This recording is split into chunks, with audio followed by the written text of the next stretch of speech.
All righty, you guys. So we should be up and running on our live side. So we would just like to welcome everyone to Happy Joseph's Journey. This is part of our Crossroads to College series. And today we are just going to give you some brief information about Happy Joseph's Journey. And then we will go into what Crossroads to College program is about. So, Happy Joseph's Journey is a community of autism advocates that aim to offer inclusive opportunities to educate, empower, enrich, and celebrate individuals with autism, their families, and communities. Our board of directors include me as your president, Allison Simpson as vice president, Ophelia Childress is our secretary, Labrina Winfrey is our treasurer, James Morris is our marketing director, Spencer Rollins is our philanthropy ambassador, and Andre Waller is our special events coordinator. If you would like to show your support for Joseph's Journey, you can subscribe to our YouTube channel at Happy Joseph's Journey. You can join our Facebook page at Happy Joseph's Journey, Instagram at Joseph's Journey, and our website is www.josephshappy, JOSEPHSHAPPY.com to show your support for our organization. So this is session 2 of our Crossroads to College series. We are offering information for students that have intellectual and developmental disabilities and what college programs are offered out there for them. So today we hope to touch on the college application process, financial aid, college life, just transitioning to a college program that may include peer mentors and what our Next Steps program has to offer. So our guests today are Lily Tyson and Sarah Ryan from Vanderbilt's Next Steps program. So we would like to welcome them as they provide great information for us. So I'm going to turn it over to Sarah and Lily if you all will take it away. Yeah, thanks so much for that introduction. Hi, everyone. If anyone's tuning in or whoever's going to watch this, we're happy to be here and we're excited to share this information. So, we have a slideshow that we're going to present, and it can also be sent out via email if anyone wants it after we present. We're happy to share this information. But I'm going to share my screen. All right. So we are presenting on Next Steps 101. So all about the application, financial aid, and life as a door. So this information is all about next steps in general. So talking about applications, financial aid, and campus life. It's going to be what you'll find on Vanderbilt's campus. But we suggest if you're looking at other universities, ask these questions to make sure that you're getting all the information that you need. But just before we start, this is only about Vanderbilt and kind of what we offer. So here's our agenda for the evening. We're going to talk about the application process, financial aid, and campus life. So Sarah is going to start us off with the application process. So I will let her have the floor. All right. So hi, everybody. Thank you again for having us. So basic admissions criteria for being considered as an applicant for Next Steps at Vanderbilt. Number one, you have to have an intellectual disability diagnosis. And folks have to be between the ages of 18 to 26 at the start of their program. And again, that is a 4-year program. They have to have completed high school with either a special education, an occupational, or a standard diploma. And then we really are looking for applicants who have a strong desire to attend college, become more independent, and have that really meaningful career. We invest so much time into our students, and we are looking for students who are trying to invest right back into their own futures. And most importantly, that they're motivated and interested in attending Vanderbilt in the first place.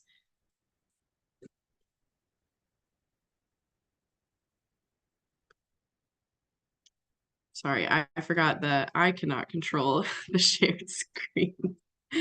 Okay, so the application process is comprised of 3 key steps. The first one being the online application. That includes a recent psychological educational evaluation with that intellectual disability diagnosis, your high school transcript, and your most recent IEP. Students are asked to share a personal statement that doesn't have to be a traditional paper or essay format. It can be a PowerPoint, a video of them explaining something, or a song, a poem, really any type of format that's going to allow your student to share more about themselves and their experiences and why they would be a good fit for Vanderbilt. We ask for 2 recommendation letters, one being from an educator, most often their high school special education teacher, and then one from a community member, an employer, maybe someone from a group that they volunteered with, anything like that. And then there is a $50 application fee to go along with that.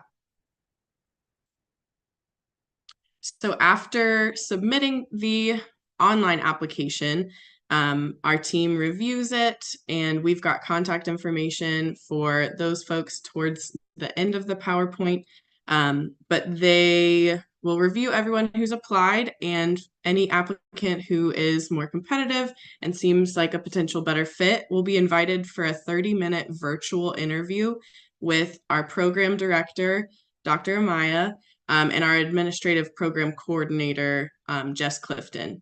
So the applicant will need to complete that interview completely independently. They're going to be asked about 7 questions. Again, it takes about 30 minutes. A sample question that we wanted to provide was just, how did you learn about Next Steps at Vanderbilt, or why do you want to be a student in Next Steps at Vanderbilt? Just for us to get a sense of their communication style, independence levels, where they're at with their educational journey. So then the third step is the preview day. So after you've submitted your online application and completed your interview, this is the final stage of that application process, and all applicants must participate in this part. Future students have the opportunity to come to campus where they have a scheduled out day completing a variety of different tasks that kind of give you a taste of different parts of what life would be like as a Next Step student. So we are looking in on Vanderbilt classes, meeting some fellow Next Steps and some of the ambassadors or our peer mentors. We have an evaluation for their use of technology or communication. You know, are we able to use a phone to communicate with the people around us, support ourselves in times of emergency, different things like that. And that day is really all encompassing and kind of is also a better evaluation on you as the students end as well, to kind of see, is this something that I can see myself doing and being successful in, and feeling supported throughout. So the application process itself, the application opens every year on July 1st.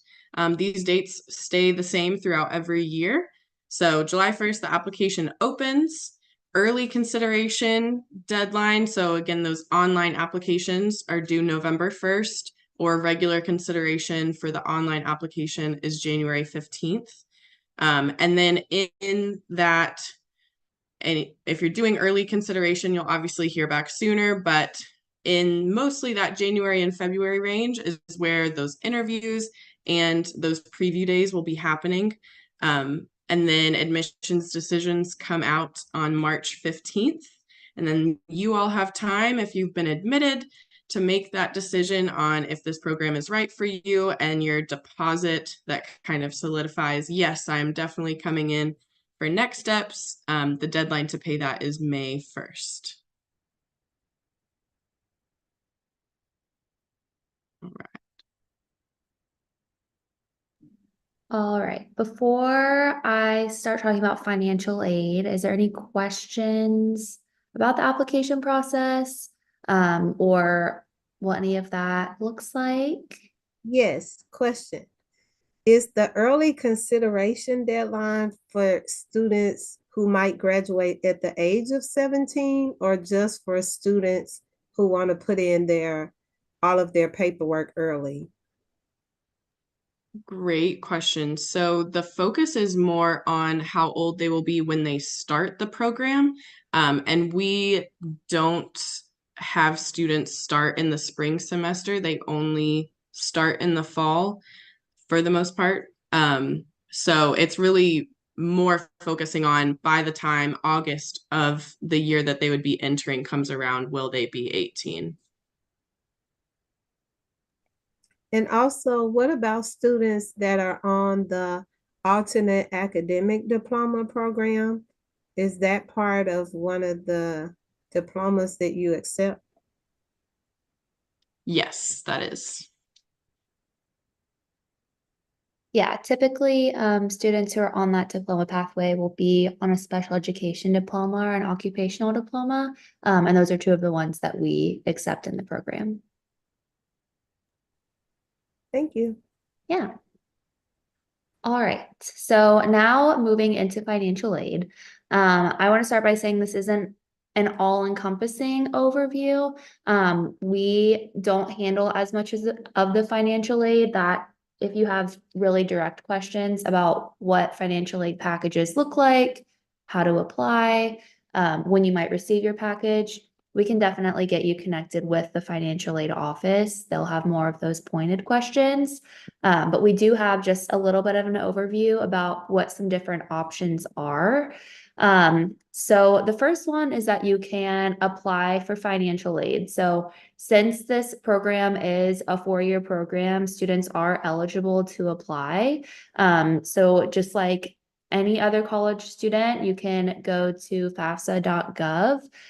That's January 1st of each year to apply for federal aid. So this has a lot to do with income and kind of need-based situations. And I will say Vanderbilt is pretty good at matching need as well through financial aid.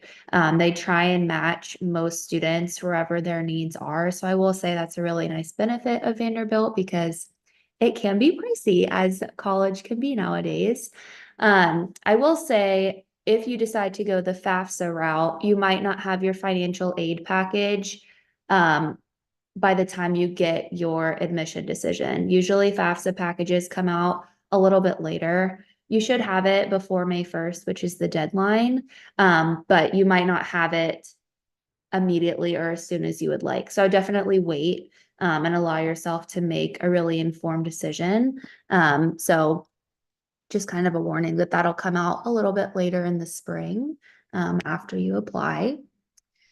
So next, you can get a grant through Voc Rehab. So Voc Rehab awards $5,000 per semester per year through a fund that they have, and it's through the state. So most high schools, at least in the area, are familiar with Voc Rehab, and your student's special education teacher or school counselor should be pretty well versed in Voc Rehab, or at least how to get your student set up if they're not already. But that is another option to provide financial assistance.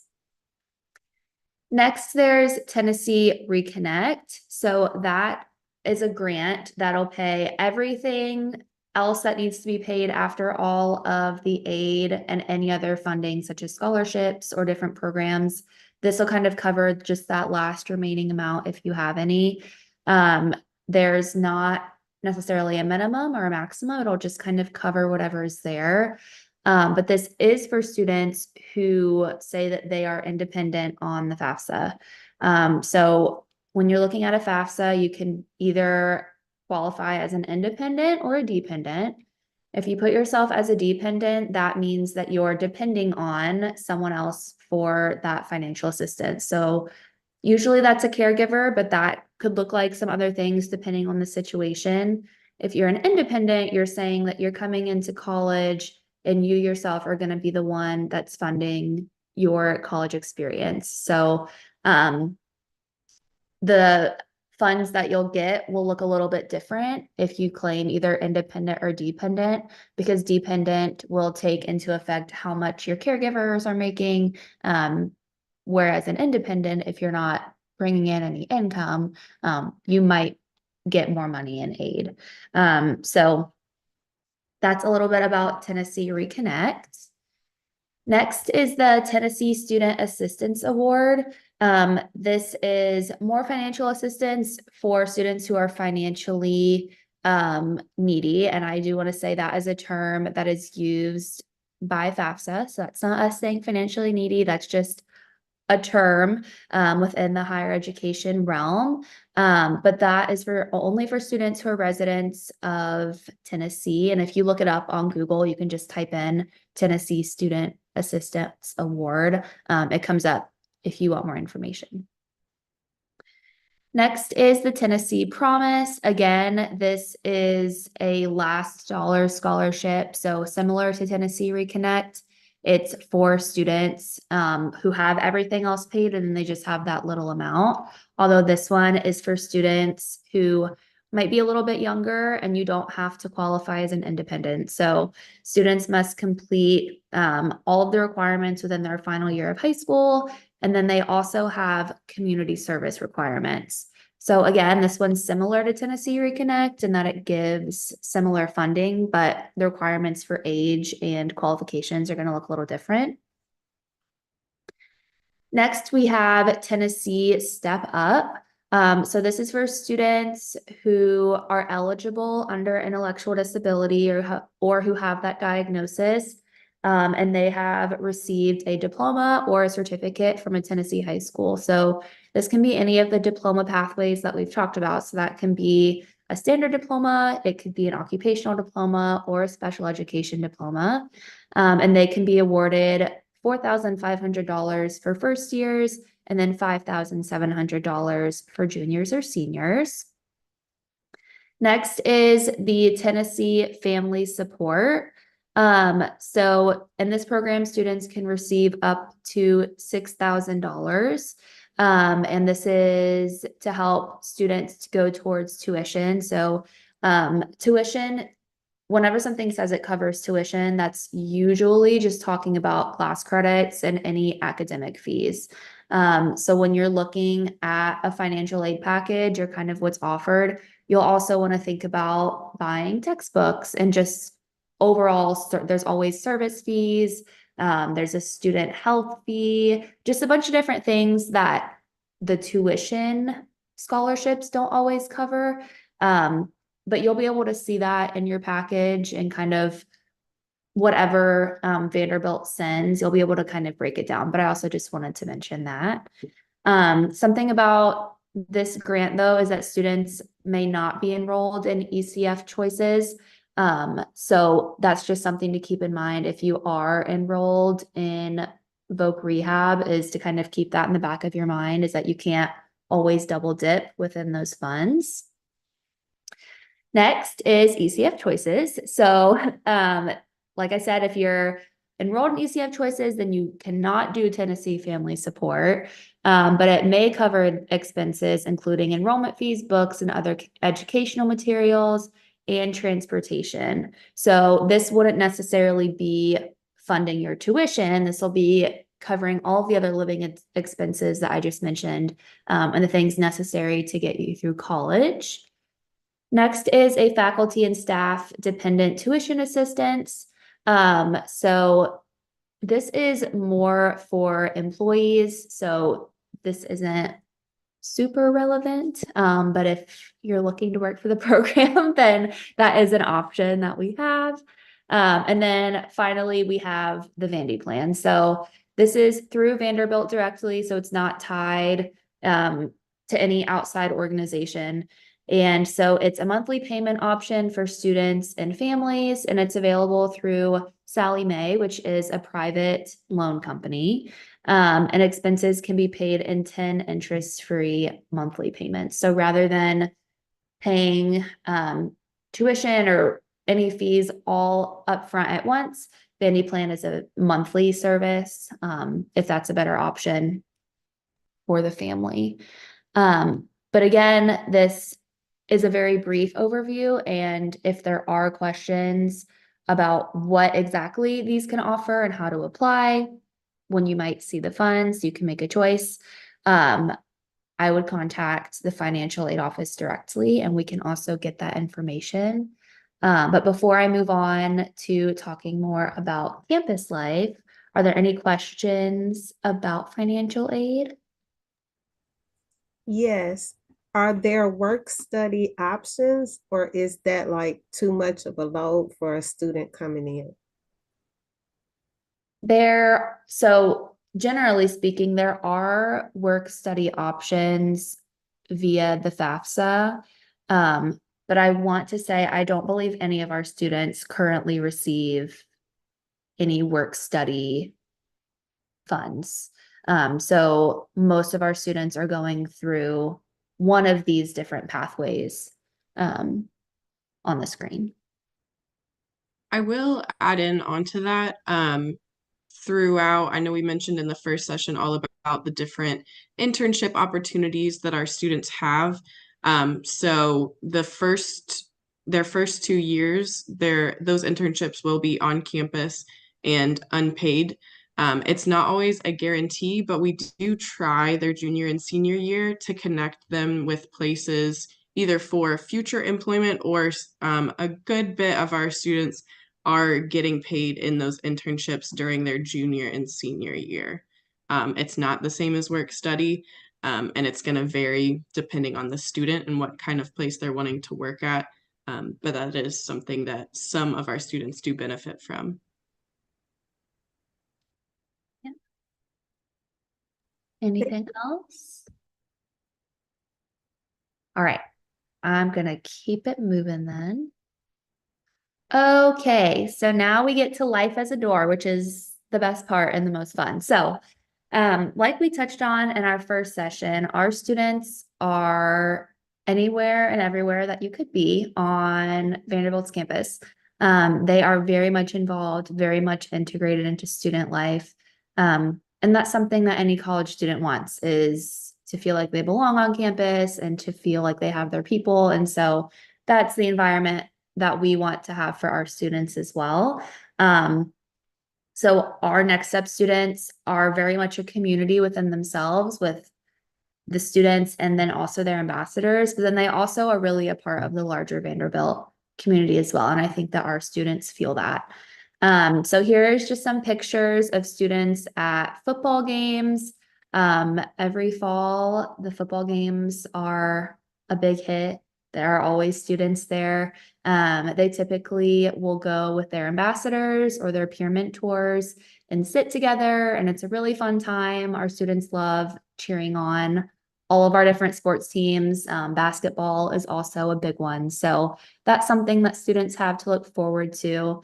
And you'll see on the bottom right hand of the screen is a picture from a tailgate. We have a homecoming tailgate every year. And so alum from the program get to come back, current students come, and staff, and ambassadors as well. So it's just a really big celebration. And it's fun to be able to see people come back year after year, and also just get to see students outside of the academic work environment and just seeing everyone have a good time and enjoying each other's company. And we'll usually walk over to the football game together. On the bottom left is a picture of some students going out to eat with friends. And so I know students and their ambassadors will go out to eat a lot, but also a lot of our students are involved in Best Buddies. And so I know students and their buddies will go out a lot. They'll go out to eat, they'll go shopping, watch a movie, they'll just hang out in people's apartments. So it's whatever they want to do. But these group occurrences do happen a lot. So students have a very vibrant social life. And then on the top right is an internship. So this is one of our students at a family resource center where she worked. And so, like Sarah said, our students and their internships are all over the place.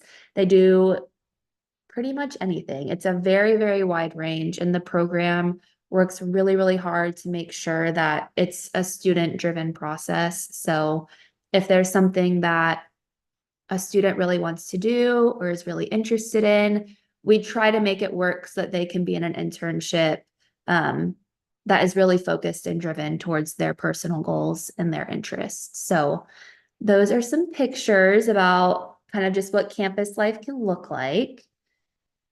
So just kind of generally on Vanderbilt's campus, there's over 600 clubs. This past fall, I went with a group of our students to the involvement fair, and they were able to go and walk around and see all of the different clubs that were available. And students can put their emails down or their phone numbers down with the clubs that they're interested in. And sometimes that might look like an ambassador or a peer mentor goes to the club meetings with them. If they are feeling like they want to go by themselves, then we love for them to do that. Really, the end goal is independence, and we want them to feel comfortable kind of making their own decisions and going to things and feeling empowered to do so.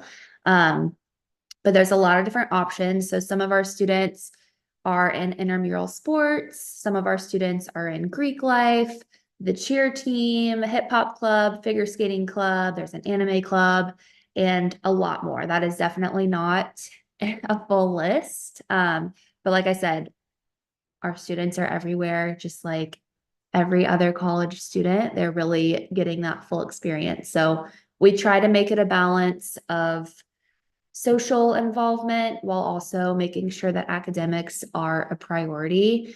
And regarding involvement, we will help a student get involved with whatever they want to be in, and will be as busy as however they feel comfortable. So for some students, that might look like they're in 5 different clubs and having their internship and doing this, that, and the other. For other students, that might look like one club, and maybe they value more time working on school, or they just aren't that interested in being as involved. So we meet students where they are, and we just try to help them feel comfortable and feel supported in kind of whatever choices they want to make regarding involvement. So a big part of being involved is the ambassador program. So each Next Step student has relationships with a customized number of Vanderbilt ambassadors. So there are various different ways that ambassadors are involved with our students. This says 7 to 10. So for example, we have VU tutors. So like we touched on, all of our students take at least one Vanderbilt course with their peers every semester. And so students will be assigned a tutor to help them through that class. They also have a CCS tutor. CCS are the courses that are Next Steps specific. So they'll be assigned a CCS tutor. They might have a daily planning ambassador. So there'll be a scheduled time each week to kind of work on a schedule and making sure that students feel good about the week and kind of their everything that they have going on. Students might have workout buddies, like you'll see there's a picture. Students will go to the gym with a buddy, make sure that they're staying healthy. And I'm trying to think of other examples, but that's kind of just an idea, as we try to have students have a buddy or a mentor for a lot of different domains, just to make sure that they feel supported in everything that they're doing. So that kind of makes up their circle of support. We really try to make it so that not all of the support is coming from staff, because they don't want that. They don't want adults hovering over them and their choices all the time. They're in college. And so it just makes more sense to have peers support them in that way, because all of us have peers, all of us have our friends supporting through different life endeavors. And so we really try and foster those organic relationships with our students as well. So ambassadors support our students in academics, program requirements, and social skills. And they do that through building positive and trusting friendships. And so there are those scheduled times during the week that our students will meet, but then a lot of students like to just hang out with their ambassadors outside of those times as well. Even just walking across campus, I've seen students say hey to each other or grab lunch or go do something after class. So they do have those structured times, but then more often than not, they are also hanging out or doing things throughout the week. So before we go to our closing slide, are there any questions about involvements or the ambassador program, or kind of just a little bit more about what that looks like? I have two. One goes back, I think, to where you all first started. How many students are usually selected each year for Next Steps program? It has varied over the years. This past year, our incoming class was a bit smaller with just 5. We typically hit around 35 students total, is what we're able to support right now. So kind of depending if we have a bigger class of juniors right now, then maybe once they graduate, accepting another bigger class. But I would say typically it's in the 5 to 8 range. And also, how are the ambassadors selected? Are they just volunteers or do they go through a process as well? So the ambassadors is technically a club that students can join. There is a recruitment process and they do go through onboarding. So there's not necessarily a formal sit down interview for the ambassadors, but they do have trainings. So the trainings are mainly just around about our students, just kind of gaining that context and appropriate ways to interact, and kind of what their role is and what their role is not. So they get briefed pretty heavily. Like I said, they do have required trainings, and there are different trainings throughout their time. It's not just at the beginning. I think the program does a good job of investing in the ambassadors and making sure that they feel supported in their roles as well. So if there were ever a situation where it might be too much for a peer to handle, then we encourage that to be brought to a staff member. We would never put a really intense situation on a peer. But for the most part, our peers are pretty well trained to handle a lot of different things. But of course, if it gets to be too much, then there's always backup or the necessary supports. And what does a typical day look like? Does it begin at like 7 in the morning or does it go to 3 in the afternoon? What does it look like? This is not going to be super helpful. It's really, really dependent on the student. So there's a lot of different factors that can go into what a student's day looks like. One of the biggest ones, honestly, is transportation. So when can they be on campus and when do they have to be off campus? And that usually has to do with who's driving them or how they're getting to school. So a lot of it does have to do with transportation, but I will say our students are busy. They are pretty heavily booked throughout the weeks. There are breaks built into each day, but more often than not, they're having tutoring sessions. They might have 1 or 2 classes. They meet with their advisor weekly. An advisor is a staff member that they'll meet with to make sure things are going okay, if there's any clubs or events that they want to go to. So it really does differ. I would say, I mean, you think of college as a full-time job. So Really, you could be putting up to 40 hours in of work. It kind of just depends. I would say an average time is maybe like a 9 to 3, maybe a 10 to 4, kind of something in that range. Our students eat meals on campus, so they'll be here for lunch usually, sometimes dinner, sometimes breakfast. If students have internships, that's also going to look pretty different. So those first 2 years, they might be on campus a little bit more. And then junior and senior year, when those internships start to ramp up, they might be on campus 2 days out of the week, and then they're working the other three, or vice versa. So it's a little bit less time spent on campus as the students get older, but definitely in the beginning, it's a pretty packed schedule. So And yeah. just a fun question. I know you mentioned them eating with their friends or with their buddies. Mhm. So where would that be, or what are some of the options that you all have?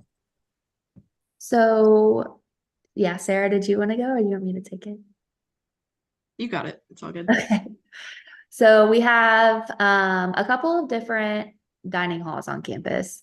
Commons is the most popular. Commons is has become our unintentional hub for a lot of our students. So the Commons is a student center located on Peabody's campus.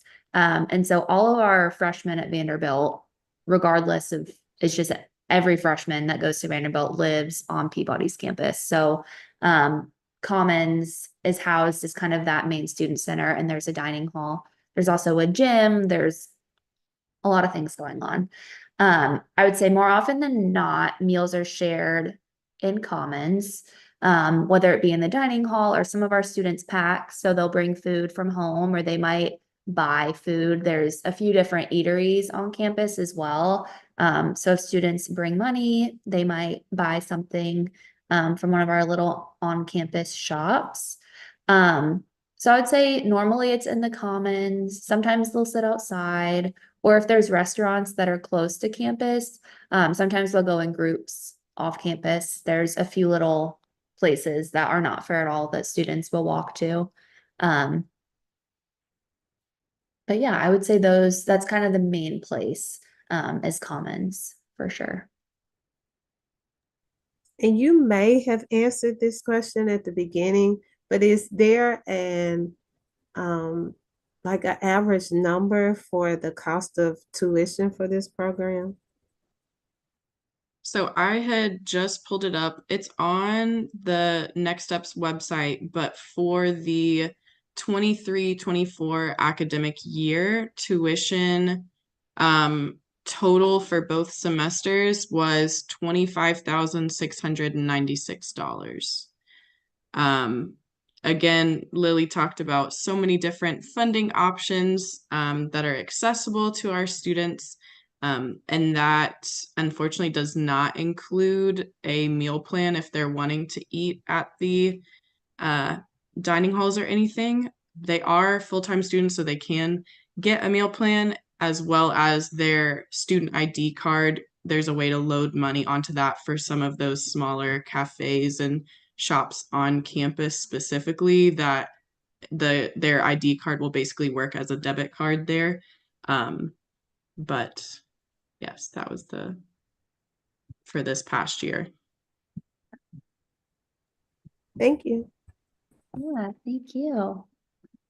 Well, just to wrap our portion up, if there are any further questions that you might want to talk to a staff member about or just things that we were not able to answer, you can contact Dr. Ariana Amaya. She's the director of Next Steps, and also Jess Clifton, who's the admissions and administrative coordinator. And they are also both who students would interview with as well. So any questions, I'm sure that they would be more than happy to answer.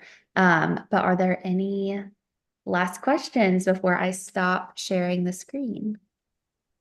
Two more. Mhm. This is a certificate, not a diploma. Yes. Okay. And then with the certificate, do they still offer certain majors that the students can go into? So it's not specific majors in the way that a traditional Vanderbilt student would approach it. What we do offer and what we're working on expanding on are what we're calling pathways. So for the most part, their first year and their sophomore year of the program will be practically identical outside of those internships. But junior and senior year get a bit more specialized. So the two main pathways that we have right now, one is called SAIL, and we briefly touched on that in the first session. But it's that student advocacy and leadership program where they're taking additional classes to kind of focus on their leadership skills, their advocacy skills, being involved in the community, things like that. And then our newer pathway that we've introduced is an early childhood development one. So on Vanderbilt's campus, specifically on that Peabody part of campus, we do have the Susan Gray School, and also the Acorn School is in walking distance as well. And those are preschools for all kinds of littles. And so our students have the opportunity to work with those kids throughout their different internships. And they most of the time are tailoring those Vanderbilt classes to pair alongside of that. I know a lot of our students have taken classes on infancy, child development, different psychology classes to kind of get that experience if they're interested in working in a school or preschool setting. And one question that my son had, he said, is there speech? So like right now he gets his speech services in high school, but once they move over to a college campus, are those still services that are offered, or is it more of you use your own insurance and secure services for that? Yeah, so that is where I would definitely encourage looping vocational rehabilitation in the picture because they would help connect you to other resources, whether that's being paid through insurance or through any voc rehab funding that may be available, but we don't directly offer any of those services on campus. And we rarely see those facilitators that happening on campus. Typically, if students have other services like that, they're doing it at home or going into an office or something like that. And is voc rehab something that begins when they turn 18? No, so as we've mentioned, Lily and I are about to graduate here in a couple weeks with our master's in the program, and we've very heavily been encouraged to start including voc rehab counselors in IEP meetings as early as 8th grade. They are, they can be, if you build up that relationship. Obviously, we know that state departments and federal funded unities are sometimes difficult to access. But building up those relationships and connections early on is highly encouraged just to build up because they are kind of your closest thing to a case manager as an adult once you lose access to those school services.